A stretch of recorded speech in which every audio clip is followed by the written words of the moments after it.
Urdu novel انتقام قسط number 161 bye Urdu داستان۔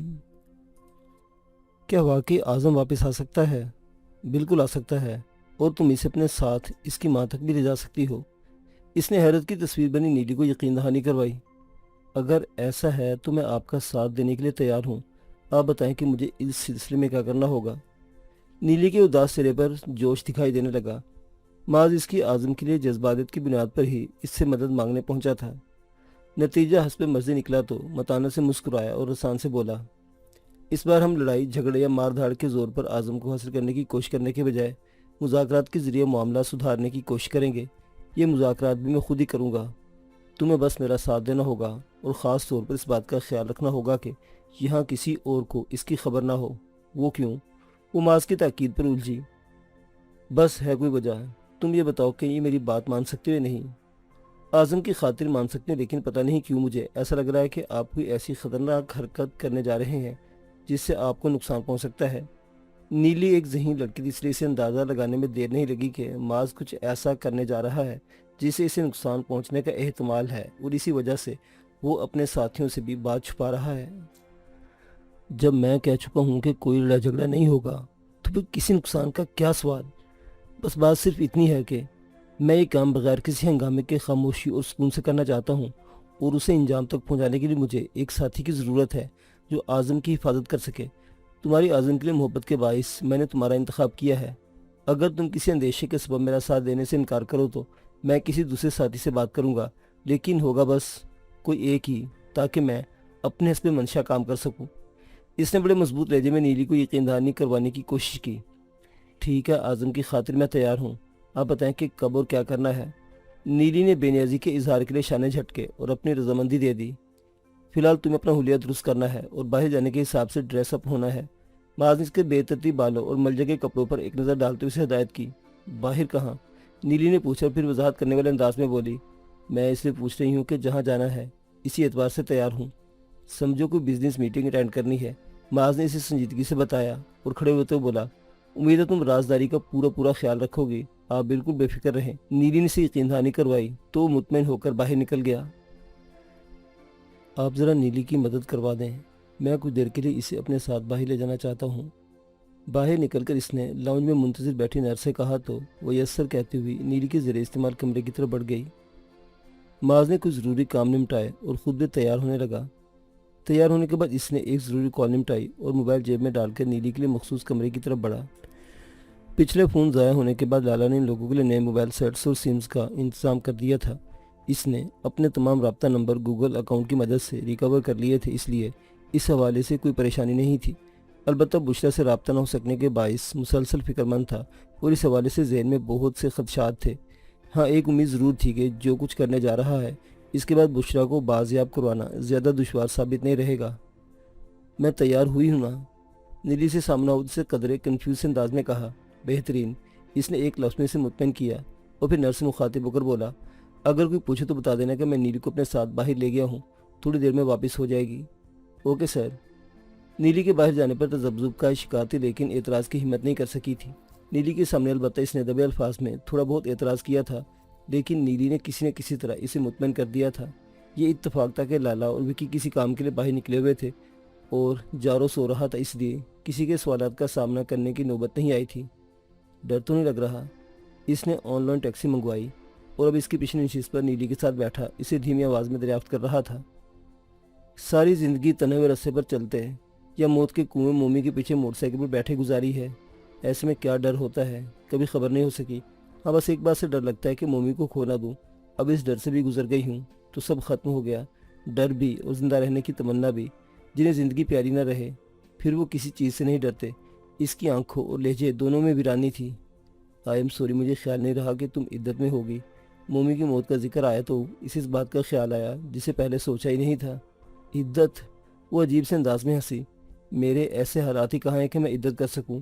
جو میرا دنیا میں واحد محرم تھا وہ چلا گیا، میں تو رہ بھی نہ محرموں کے ساتھ ہی ہوں، پھر ایسے میں عدت کا اہتمام کیا خاک کروں؟ اس کے تلخ سچ نے معاذ کو خاموشی اختیار کرنے پر مجبور کر دیا۔ اندر ہی اندر اسے شرمندگی تھی کہ چاہے بشریٰ اور صوبیہ ہوں، چاہے حنین اور مومی، سب کے سب اس چکر کی لپیٹ میں آ گئے تھے جس میں وہ خود پھنس گیا تھا۔ باقی کا راستہ خاموشی سے کٹا۔ نیلی رخ موڑے کھڑکی سے باہر دیکھتی رہی اور اپنے موبائل کی اسکرین پر جھکا کوئی ضروری پیغامات لکھتا رہا۔ آخر ٹیکسی نے انہیں ایک مشہور اور مہنگے ہوٹل کے سامنے اتار دیا۔ روم نمبر 121 اور 122 استقبال پر پہنچ کر اس نے وہاں ڈیوٹی پر موجود شخص سے کہا اور آن لائن بکنگ کی تصدیق کرنے کے لیے اپنے موبائل اسکرین اس کے سامنے کی۔ اس نے چابی نکال کر کاؤنٹر پر ماس کے سامنے رکھ دی۔ Thank you. اس نے رسمی انداز میں شکر ادا کر کے چابیاں اٹھا لی اور اوپری منزل تک جانے والی لفٹ کی طرف بڑھ گیا۔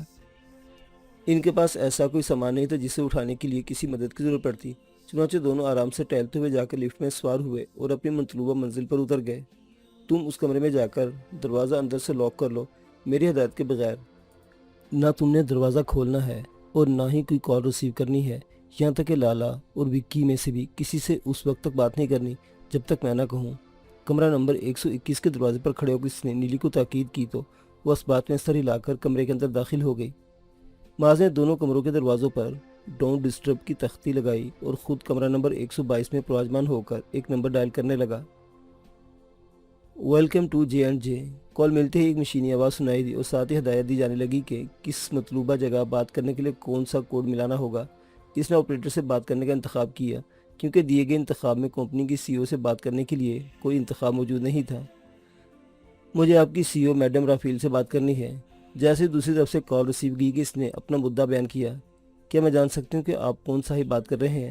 آپریٹر نے شستہ انگریزی اور مہذب لہجے میں پوچھا، لیکن اس کے لہجے سے ظاہر تھا کہ وہ کسی غیر اہم شخص سے اپنی CEO کی بات ہرگز نہیں کروائے گی۔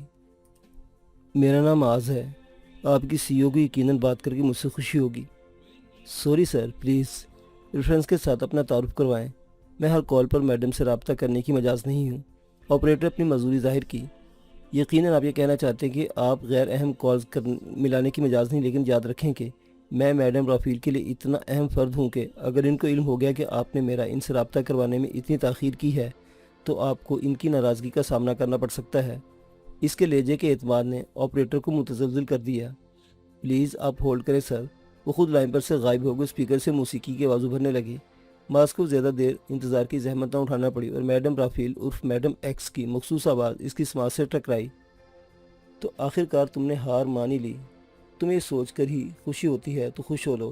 میں بہرحال سیدھا معاملے کی بات کرنا چاہتا ہوں۔ معاذ نے سرد لہجے میں اس کی بات کا جواب دیا۔ تو کہو۔ اعظم کی واپسی اور سائنس صداقت شاہ کی رہائی، کیا قیمت دو گے اس کی؟ معاذ احمد، اس نے بغیر جھجکے جواب دیا۔ اور سونیا، وہ میرے پاس نہیں ہے۔ کیا مطلب ہے اس بات کا؟ وہ تمہارے لیے ہم سے بغاوت کر کے ہمیں چھوڑ گئی اور تم کہہ رہے ہو کہ تمہارے پاس نہیں۔ میڈم ایکس برہم ہوئی۔ جو سچ تھا میں نے بتا دیا۔ مطلب میں نہیں بتا سکتا۔ اگر تمہیں میری بتائی ہوئی قیمت پر سودا منظور ہے تو ٹھیک، ورنہ پہلے جیسے ایک بار اعظم کو تمہارے قبضے سے نکالا جا چکا ہے، دوبارہ بھی نکالا جا سکتا ہے۔ اس نے سجل کی خاطر گھٹنے ٹیک دیے تھے، لیکن میڈم ایکس پر اپنی کمزوری ظاہر نہیں کرنا چاہتا تھا۔ اگر ایسا ہے تو یاد رکھو، جیسے پہلے 2 بار ہم تمہیں اپنے قبضے میں لے چکے ہیں، تیسری بار بھی لے سکتے ہیں۔ میڈم ایکس نے بھی اسی کے لہجے میں جواب دیا۔ اس غلط فہمی کو دماغ سے نکال دو۔ پہلے کی بات اور تھی۔ پہلے میں تنہا اور کمزور تھا، اب میری پشت پر بہت طاقتور لوگ موجود ہیں۔ اگر تم اس خیال میں ہو کہ اس فون کال کے ذریعے میری لوکیشن نکال کر مجھے چھاپ سکتی ہو تو یہ صرف تمہارا ایک خواب ہی ہوگا۔ میں احمق نہیں ہوں کہ اپنی سیکورٹی کا انتظام کیے بغیر تم سے سودے بازی کرنے بیٹھ جاؤں۔ میری مرضی کے بغیر تم میری گرد کو بھی نہیں پا سکتی۔ وہ اس کے ساتھ بلف کر رہا تھا، لیکن لہجہ اتنا مضبوط تھا کہ سامنے والے کو اس کی سچائی پر شک بھی نہ گزرے۔ لالا عیسیٰ جیسے عام گنڈے کے بل پر اتنا اچھل رہے ہو، حالانکہ اس کی حیثیت بس اتنی ہے کہ ہمارے حوالے سے اسے بزنس ملتا تھا تو اس کا خرچہ پانی چلتا تھا۔ میڈم ایکس نے اس پر طنز کیا۔